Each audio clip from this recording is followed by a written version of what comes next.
What is going on, everybody? Welcome into the Wager Alarm live stream. I'm Howard Bender. With me, of course, is Craig Mish. It's Tuesday night, time to review what went down this past week and for the Super Contest and the Golden Nugget for us, as well as a little early look at some of the lines that we've got coming up ahead. How are you, Craig? How was the weekend? Weekend was good. Really interesting weekend of football. The NFL, especially the early games, weren't all that exciting. A couple of exciting finishes, I thought. Felt like we were definitely on the right side of a lot of the games this week. College, a little bit of a mixed bag. After a really hot start, we hit a dip, and now we're just kind of like surfing around 500. So we'll go over all the games and sort of how they finished. But, feeling still pretty good about it. I think overall, I felt like it was okay this week. I didn't feel it was bad. No, I don't think it was bad either. And yeah, I mean, you look at some of the games, some of the losses that we took, we were in it to the end. I mean, so just so everybody knows, we went 3-4 in the Golden Nugget. We went 3-2 in the Westgate Super Contest. So we'll start with the Nugget. Boston College was a miss. Utah was a hit. Purdue was a hit. Purdue, baby. That was the one I liked the most because I've got a buddy of mine, and you know Ted, right? Mr. Schuster. He's a big Iowa guy, so picking against him with Purdue really made me smile. And then the fourth college game that we had was K-State, and they just missed it. Yeah. Let me think this through. So Boston College was not a good pick at all. Okay, so let's not call it like it was. Kansas State had their chances, but it was not really being on the right side. And so Purdue was definitely the right side. They won the game outright. And what was the fourth? Utah. We had them as a pick 'em, and they crushed. Utah was a great pick. Yeah, Utah. I think I said on Friday that by the time the game started, Utah would be favored, and they were, and they ended up winning very big. I think we're going to keep rolling with Utah. Utah looks like they're now going to go on a run. I feel really confident using them. I've been watching their games. They look really good. So, two in a row hitting for them.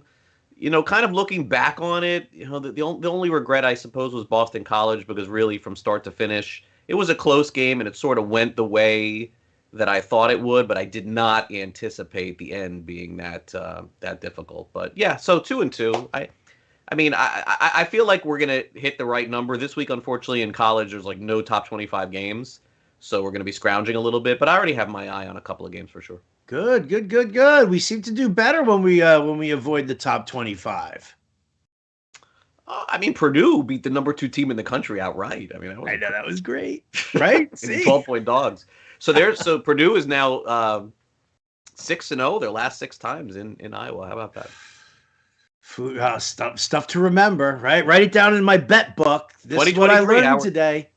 What's that? 2023 will be their next visit. 2023, we're all over it. All right, so 2-2 in college, the 1-2 in the NFL. Yeah, what happened there? What's that?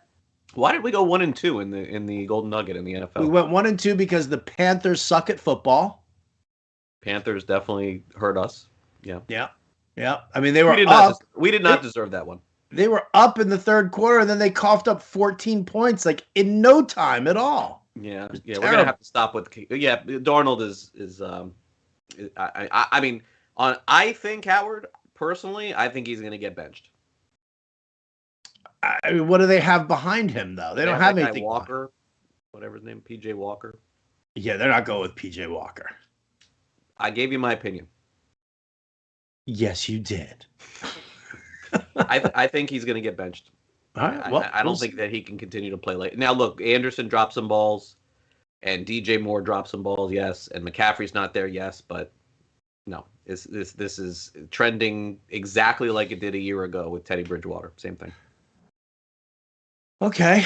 All right. Well, in this case, you're saying that Darnold's just not a good quarterback. Last year with Teddy, it was the matter of fact he just couldn't throw the ball deep. There was no accuracy on any deep throws. No.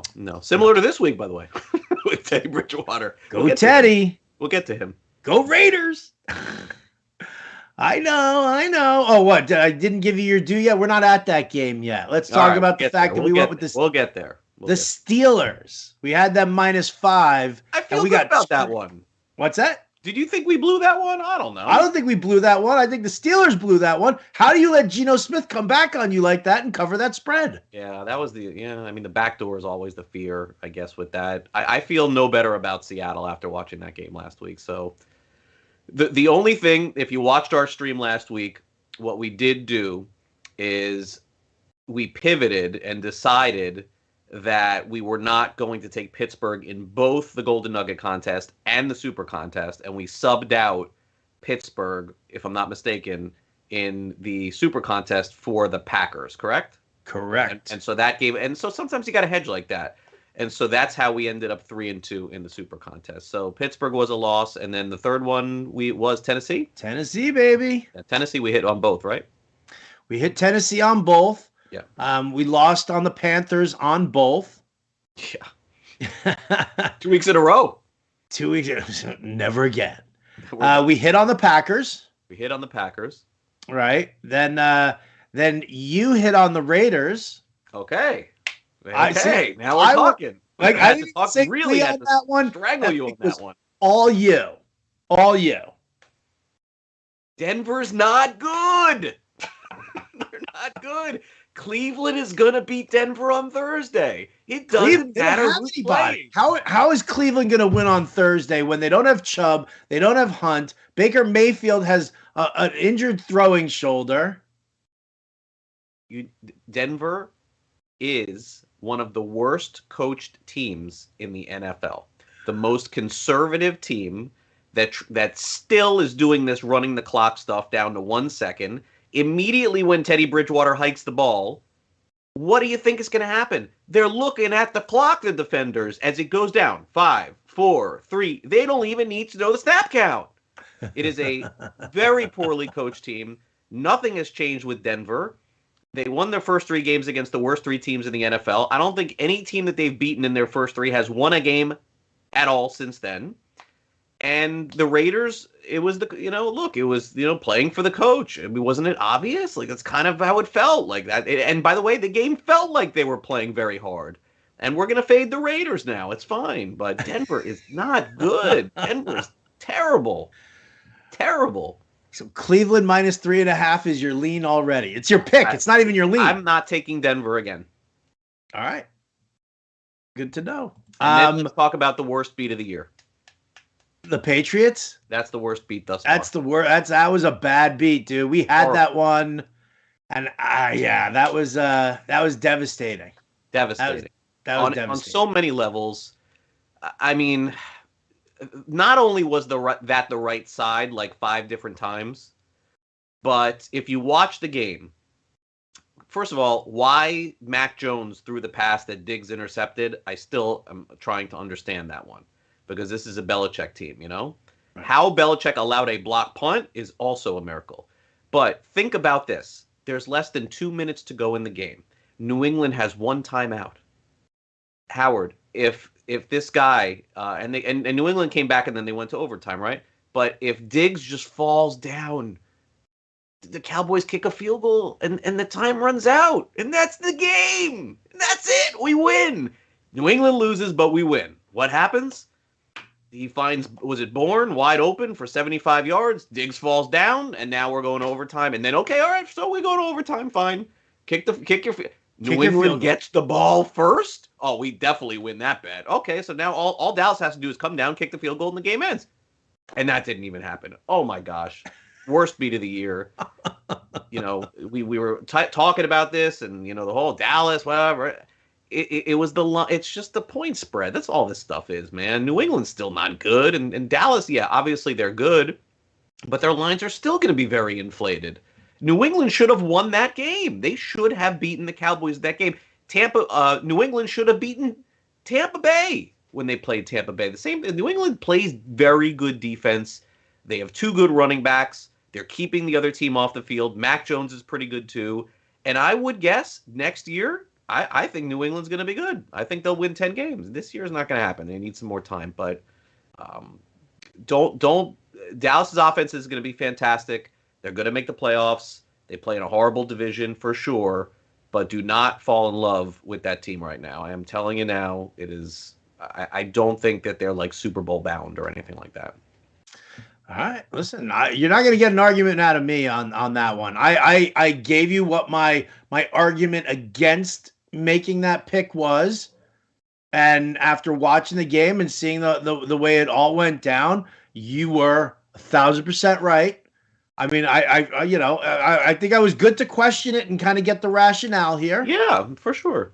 But yeah, you definitely you nailed that one. Yeah, we need. The thing is with the picks, I love the fact that we do this together because it gives good checks and balances as far as the things that we're seeing and we're not. And look, in the end, what is the result? The result is Dallas was the win. That is definitely true. And so if you're just turning in picks and not watching the games and just looking at the record, there you go. Had we taken Dallas, that would have been a win. Absolutely true. But the way that I look at this is that I am someone that says, like, what was the right side? What was the wrong side? How did you feel about, certain games? And look, there were other games, too, that I liked. Some won, some lost. Definitely, I would say Pittsburgh was a disappointment for sure. Yeah. But of all the picks this season that we've had, to me, thus far, that game was the toughest one to swallow because New England had it the cover, not the win, but the cover. Just the cover, yeah. So many. I mean, if they just tackle this Diggs running for the end zone, you can't tackle this guy. Like, come on. And then just kick the field goal, end the game. That's fine. And then, I mean, the other thing is these teams, Howard, in the NFL, like you think, like Tennessee too, like you think you got a cover in overtime, right? Like you're feeling pretty good. And you can't be sure about that anymore. Like these teams are not willing to kick field goals anymore in overtime. So that changed too. No, well, I mean, listen, that's how we ended up with the Panthers one. We got lucky that it went into overtime, and then and then Minnesota came down. We would have been, Minnesota came down, and they ended up with the that touchdown, which just didn't even allow the Panthers to touch the ball at all. I know. Which I guess is probably better for us. It just put us out of our misery on that game. Just kind of sealed our fate. Yeah, should have been 4-1. Should have been. We do this twice a week, every week through the season. You go back and watch every video. How many times will I say we should have had a better record? Almost none, because I understand that the way that this happens, we should have had a better record this week. Absolutely should have been 4-1 in the Super Contest. That's just a fact. I'm with you. All right, let's take a look at some early lines here. Or, I mean, I don't know. Do you have some college games in mind already? Yeah. The one college game where, again, it's the unranked opponent as the favorite. I saw. Which one is that? There's only one. It is UCLA, I believe, this week. It is UCLA. There's a couple of games. I like Louisiana Tech getting 7.5 at home against UTSA. I'm not a huge UTSA fan. I saw them play because I had a total on them a couple of weeks ago. So that'll be one pick for sure. It'll be Louisiana Tech.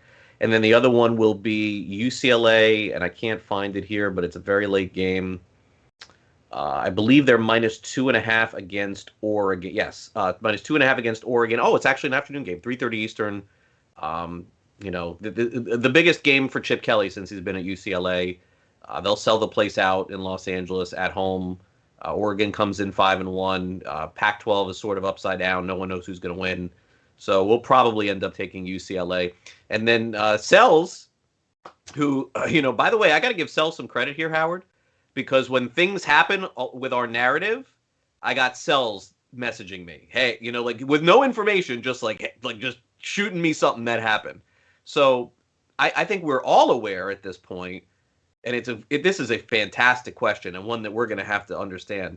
We all know at this point Washington State's head coach was fired because he wouldn't get the vaccine. He wouldn't get the COVID vaccine. 2 of their assistant coaches are also gone too. But what are we doing here on this one here? They play BYU at home. They're getting 4. But are they going to, is that like a coach fight? Like, are we going with that narrative this week? It's an odd choice, right? Are the players going to rally around their coach who wouldn't get vaccinated? I'm not sure. I mean, I guess if we're going for that narrative, we kind of have to, we're playing the percentages on that, right? I mean, is BYU, you said that Washington State is not a good team. They're not good. and we're 1-1 on betting Washington State games this year. Yeah. BYU lost last week. It's one of the biggest line moves of the week. BYU went from -1 to -4 after the news. Okay. All right. Something to think about. Can we get like a free line move this week? Like I just would like one free win. Right. Get one of those this week. We deserve that. We do deserve that. So that's college for you. All right. So that's college.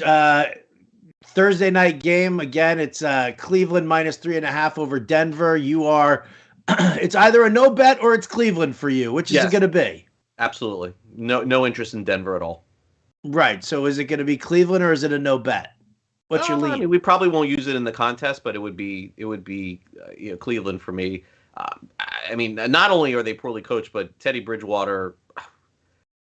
I mean, all the people who thought Teddy Bridgewater was so great after week 3, I wonder what they're feeling now. I mean, he looked rough against the Raiders. I mean, Denver, like I said last week, how is Denver a favorite against anyone in the NFL, let alone the Raiders? But yeah. Getting 3, I would tell you this. If Baker Mayfield doesn't play, it would be silly for me to jump up and down for Cleveland. It's Case Keenum. Totally understand that. Right. But if Baker plays, yeah, for sure. -3 or 3.5. Okay. Looking at the rest of the games, now here's the deal, man. There are a lot of big spreads in this one. Yeah. Rams -14.5 over the Lions. 15. Arizona -17.5 over Houston. The Bucks -12.5 over the Bears. Yeah. And then the next one there is then it's the Packers -9.5 over Washington. So I guess the question is this the week, Craig, where it's all about the backdoor cover? Yeah. What's really interesting is that we've had the highest percentage of road teams in the NFL winning and covering ever in history. It's above 60% for the season. So home field advantage in the NFL, it used to be like you were guaranteed to like get a -3, but is it really even worth 3 anymore with all of these road teams winning?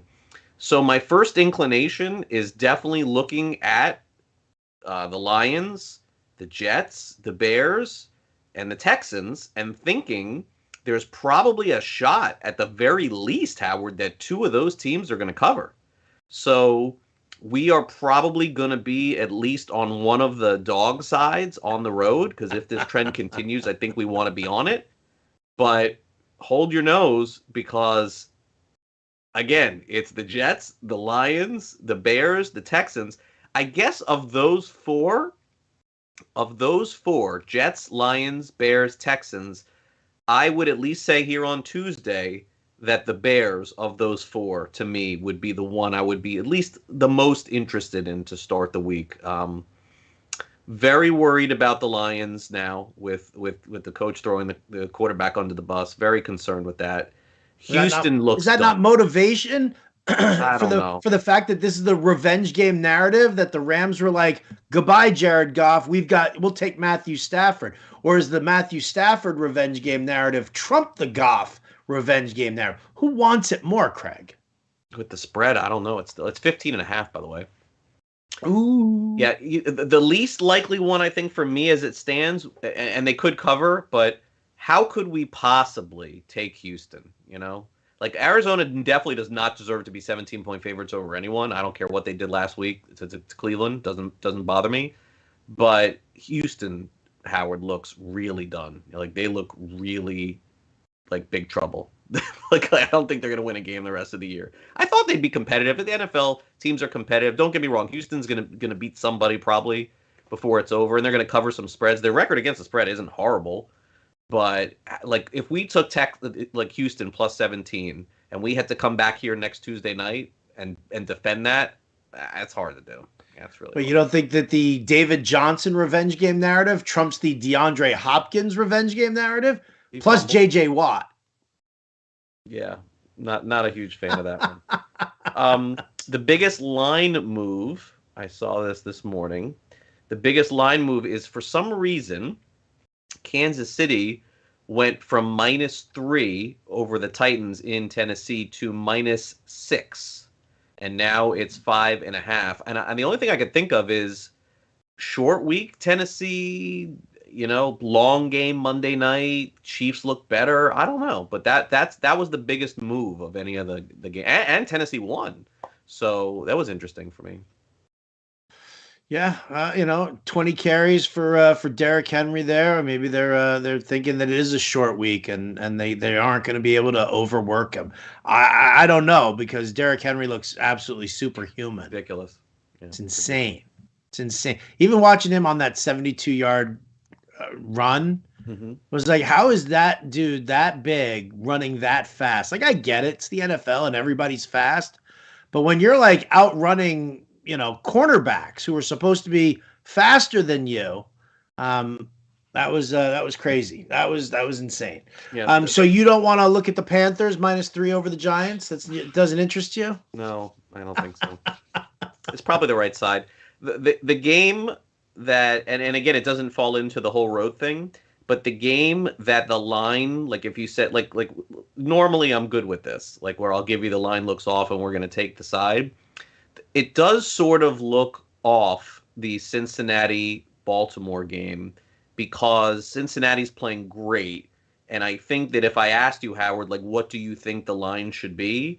And I told you it was going to be a touchdown, you probably would have said, whoa, like that's way too many points. Cincinnati is playing good and Cincinnati and who knows about Baltimore.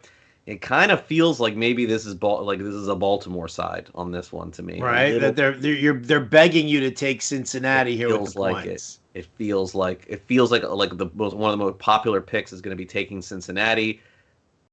What did Cincinnati do? They were given every opportunity 2 weeks ago to beat Green Bay. They couldn't do it. They beat the worst team in the NFL, the Lions, and everyone's feeling sort of like really good about that. It feels like Cincinnati is going to be a very popular pick, and I don't think that's the right side this week. But again, I'll look more into it. But with so many bye weeks, got to be more precise. But it feels like that line to me when I thought like, oh, it's going to be 4.5, 7. Okay, well, maybe something I'm missing there. So you got your Monday night home dog. Yeah, we'll probably ride that again. Can you invest in Geno Smith? I mean, that's the thing about the funny thing about these two offenses. I talked to our friend Adam Ronis about this on the regular, is just how few plays both these teams run. Like both these teams play at a snail's pace. New Orleans too, yeah. Yeah, it's insane. It really is. So to have that as a 4.5-point game, to have the Seahawks as a dog there. I mean, I feel like we need to ride that, but I mean, I hate Geno Smith so much. Yeah, like, how do you invest in Geno Smith? And that's that question that I ask that right there is probably why we take Seattle. Very, very tough to take Seattle, even with them coming back and getting in the back door for sure. Yeah. How about the Colts are playing really well? They play on Sunday night. They're 2-4. They could be 3-3 or 4-2. We know that. San Francisco probably a better shot to cover with Garoppolo, right? Does that feel fair? Probably. Yeah. But coming off a bye. If we're following this road covering thing, then but San Francisco off a bye, Colts not. I mean, these are all parts of the discussion. Yeah. Tough games this week. I think we're going to have a tough time. We are going to have a tough time, which is why we're going to go 5-0 and 7-0. Eagles, Raiders. Oh my gosh. Flip your coin on that one, right? Which team is going to show up? I have no idea. So putrid. What about Packers 9.5 over the Washington football team? Kind of like Washington, to be honest there. Kind of like Washington. That feels like a lot of points, man. Oof. I don't know. Is Green Bay that good? Are they that good? No, they're not. They couldn't get past Cincinnati until overtime. Yeah, and the Bears. Listen, if Fields wasn't throwing it directly to the Packers, they had a chance to cover that game. He literally was throwing to the Packers. To the Packers. Like he threw in the end zone, and the Packers were catching it. Several times. One was out of bounds. And then it was, I don't know if you saw, it was 24-14 in the fourth quarter. and Chicago was on Green Bay's 40 on third down. So at the very least, like I never felt bad about that game. We took Green Bay. I always felt like we were going to win that one. But, you do the math and you say, okay, they have the ball in the 40. They're probably not going to get a first down here, but they're going to get a little bit. Then they're going to kick a field goal, and then the Packers just have to run out the clock. If they don't, the Bears have to actually come down and score a touchdown to tie. Probably not happening. We're going to get the Packers. On his own 40, Justin Fields, Howard, ran 15 yards backward and was sacked, and the game ended. Yeah. That was bad stuff, man. That was bad stuff. And meanwhile, I like the Bears against the Bucs. It was interesting. At the beginning of the season, we talked about the fear of Andy Dalton getting knocked out and Fields coming in and winning it. I think I'm the opposite now. My fear is that Fields is going to come out, Dalton's going to come in and cover a spread. Yeah. How did that happen? That's terrible.